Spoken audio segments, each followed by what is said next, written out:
pertama maupun yang paling utama, marilah kita mengucapkan rasa syukur kita kepada Allah Subhanahu wa taala.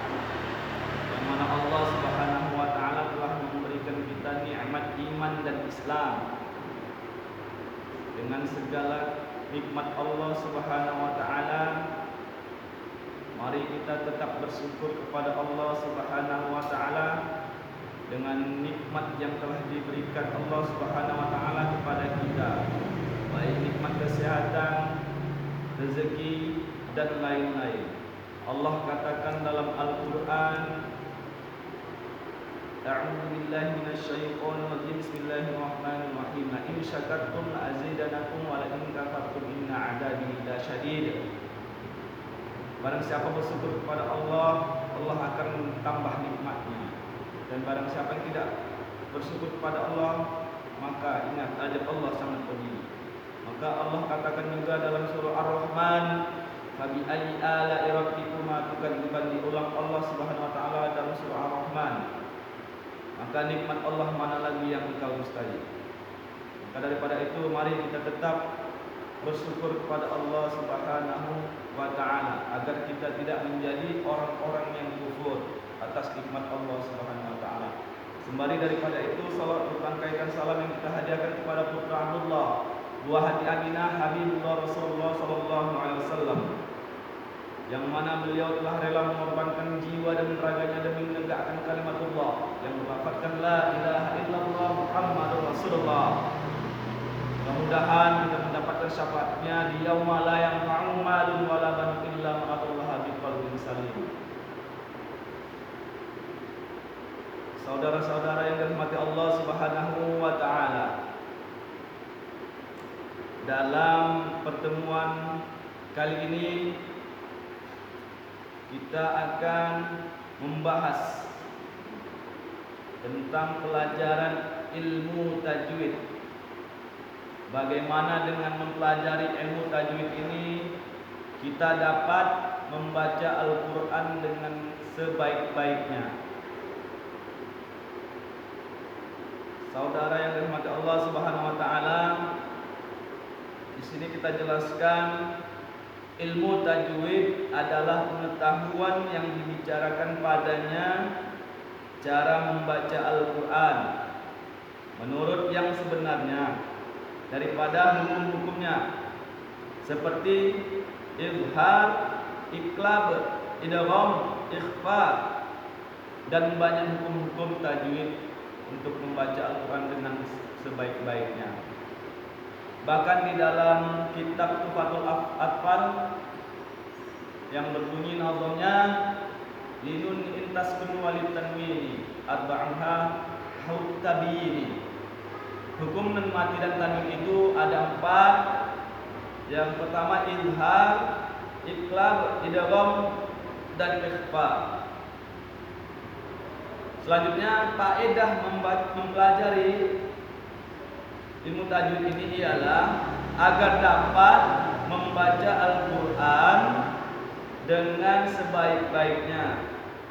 Allah katakan dalam Al-Quran, warattilil Qur'ana tartila, warattilil Qur'ana tartila, dan bacalah kitab Al-Quran itu dengan tartil.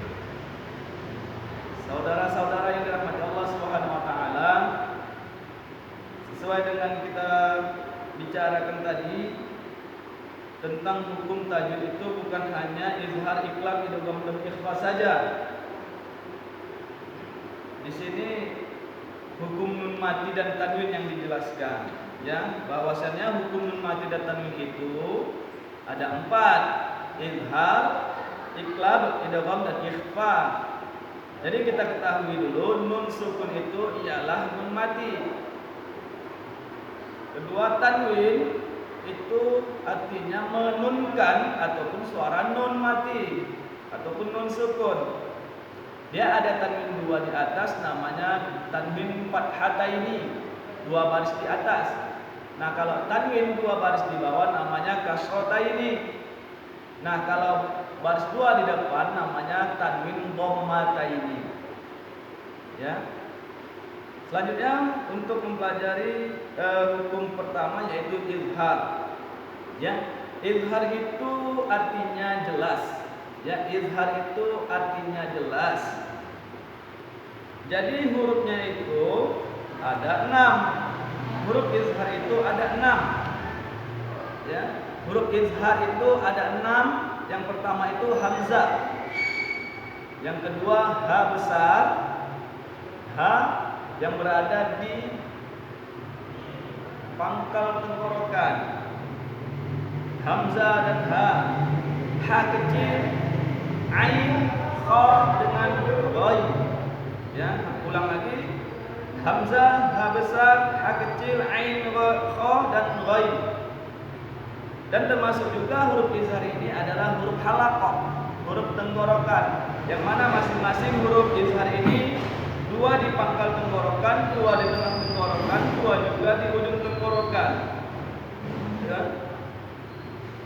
Jadi kalau nun mati ataupun nun sukun dan tanwin, baik tanwin 2 di atas fathah ini, tanwin 2 di bawah kasrah ini, tanwin 2 di depan namanya dhammah ini berjumpa dengan huruf hamzah, ha besar, ha kecil, ain, ghaib dan kha, maka dia wajib hukumnya izhar.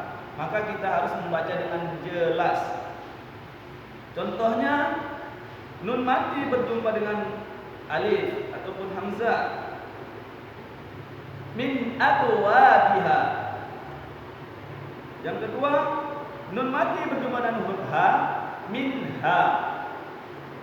Yang ketiga, nun mati berjumpa dengan ha kecil, yanhituna. Yang keempat, nun mati berjumpa dengan ain, man amila. Yang kelima, nun mati berjumpa dengan kha, man khaba. Yang keenam, nun mati berjumpa dengan ghaib, min ghairihi. Jadi di sini izhar itu tadi kan artinya jelas. Maka kita tidak boleh membacanya min abwabiha, itu salah. Lanjut minhum, tak boleh. Seharusnya diizharkan dia, dijelaskan dia. Min abwabiha, min abwabiha. Jadi dia tidak terseret ataupun minha tidak boleh, tapi minha, minha. Karena izhar itu adalah jelas. Contoh kemari. Di sini ada contohnya. Nun sukun, ya, nun sukun atau nun mati. Tanwin fathah ini 2 baris di atas, tanwin kasrah ini 2 baris di bawah, dhammah ini 2 baris di depan. Ya. Di sini ada namanya hukum izhar, artinya jelas, ya. Izhar artinya jelas. Nah, hurufnya ada 6. Hamzah, ha besar, ha kecil, kha, ain, ghaib. Nah, contohnya sudah ada di sini. Nun mati berjumpa dengan alif. Bacaannya min abwabiha. Nun mati berjumpa dengan ha besar, anhum.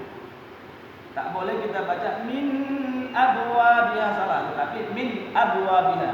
Selanjutnya nun mati berjumpa dengan ha kecil, yanhituna. Selanjutnya nun mati berjumpa dengan ain, man amila.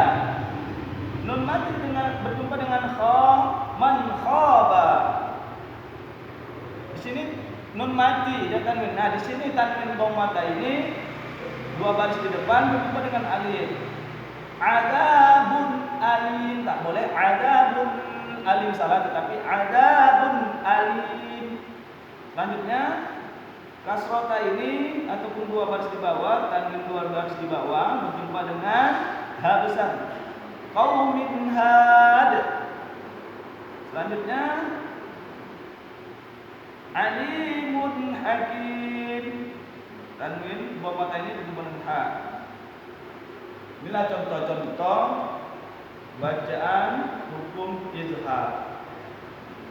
Kita perhatikan, kita dengarkan kita pelajari